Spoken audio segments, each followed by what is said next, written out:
2 million acres, 51,000 bison, and a piece of land so dead that NASA later watched it turn green from space. This is how one man brought an entire species back from the edge.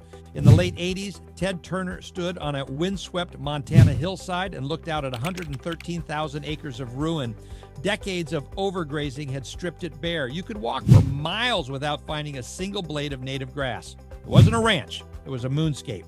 And he paid $22 million in cash for it. His own advisors begged him to walk away, and the local ranchers laughed at the city billionaire who thought he could fix land that had been broken for generations. But Turner wasn't looking at what was there. He was looking at what used to be there. Bison thundering across open prairie the way they had 150 years earlier before we nearly wiped them out. Here's why everyone thought he'd lost it. American bison had crashed from 60 million animals down to fewer than 1,000 by 1890. 1,000, and most of those were stuck in zoos and government pens. Free-roaming herds at any real scale weren't a goal anymore, they were a fairy tale.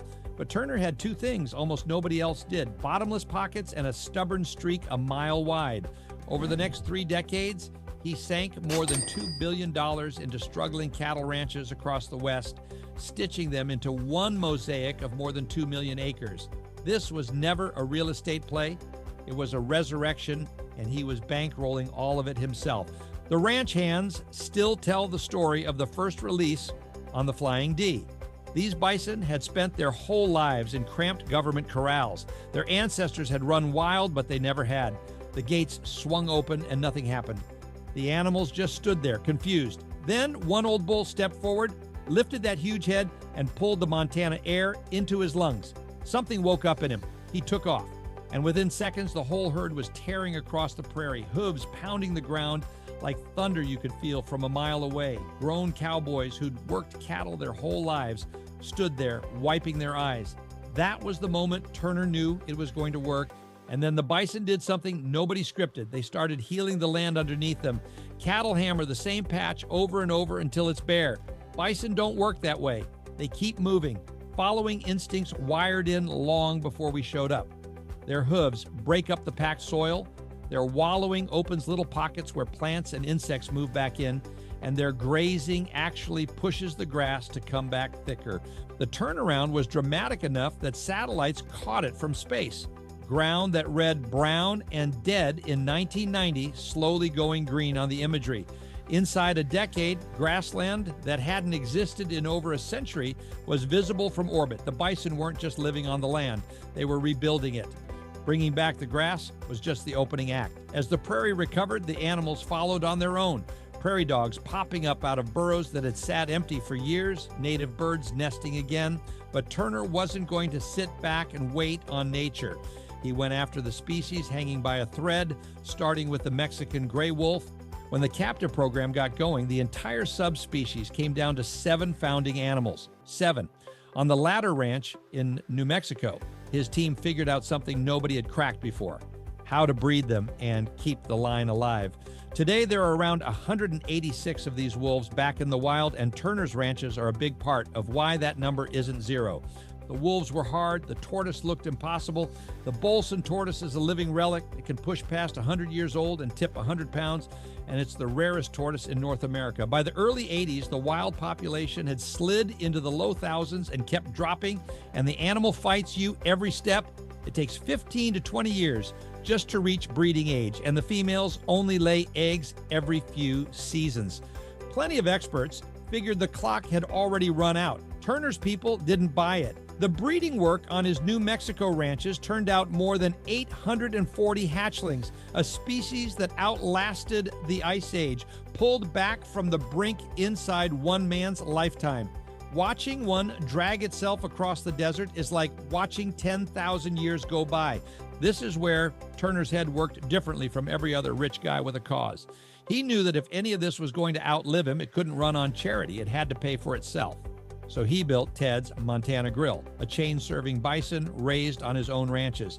It sounded ridiculous. Americans had been eating beef for generations. So why switch? Because bison is leaner, higher in protein, easier on the land, and people went for it. The chain grew past 40 locations and served bison to millions. He'd built the whole thing pasture to plate, owning every link in the chain, and the money flowed right back into the conservation work. He didn't just save a species, he gave it a payroll. And none of it stopped at the fence line.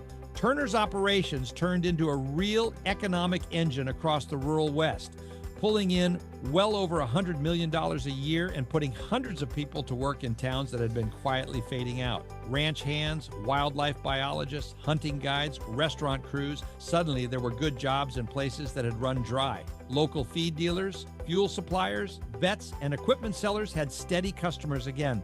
Hunters and ecotourists flew in from around the world and filled the hotels and restaurants for 100 miles in every direction. And the property taxes off all that land helped keep schools open and roads paved in counties that had been barely hanging on. One man's obsession turned into a lifeline for whole communities. For a guy chasing a vision 150 years in the past, the way he ran the place was weirdly futuristic. GPS collars north of $3,000 apiece, track bison across hundreds of thousands of acres, and log location, activity, even health in something close to real time. The system can flag a cow about to give birth or catch sickness before there's a single visible symptom. Weather stations scattered across the properties feed back live numbers on rain, temperature, and wind, so managers can move herds with real precision. Aircraft and drones survey the wildlife and the range across country so big that a ground crew would need weeks to cover what they handle in an afternoon. This wasn't ranching by gut, it was ranching by data at a scale that would make a research lab jealous. Then came the part that genuinely caught the scientists off guard. As the grass filled in and the prey multiplied, the predators came back all by themselves. Mountain lions, bears, and coyotes started turning up on land where nobody had seen them in decades. Most ranchers would have reached for a rifle. Turner did the opposite and welcomed them, because a real ecosystem needs its hunters up top. His ranches now hold some of the healthiest predator populations in the West, healthy enough that animals get relocated from his land to rebuild numbers somewhere else. The predators didn't break the system. By picking off the weak and the sick, they made it stronger. He'd set out to bring back one species and ended up rebuilding the whole food chain. Ted Turner died in May of 2026 at 87, and what he left behind isn't a pile of money or a tower with his name on the side. It's living land, more than 2 million acres healed and locked into agreements so it can never be carved up and sold off. Species that were circling the drain, the bison and the wolves and the tortoises, that'll keep breeding and roaming long after the man who saved them is gone. He always called himself a caretaker, not an owner, and he proved that one stubborn person with a clear enough vision could pull animals back from extinction and bring dead ground roaring back to life. Most billionaires leave behind things you can count. Turner left behind things that breathe. If this one got to you, hit subscribe and stick around, because the next person we're covering took it to a scale that makes even this look small. And tell me down in the comments, if you had 2 million acres and a blank check, would you build something that lasts forever or just something big?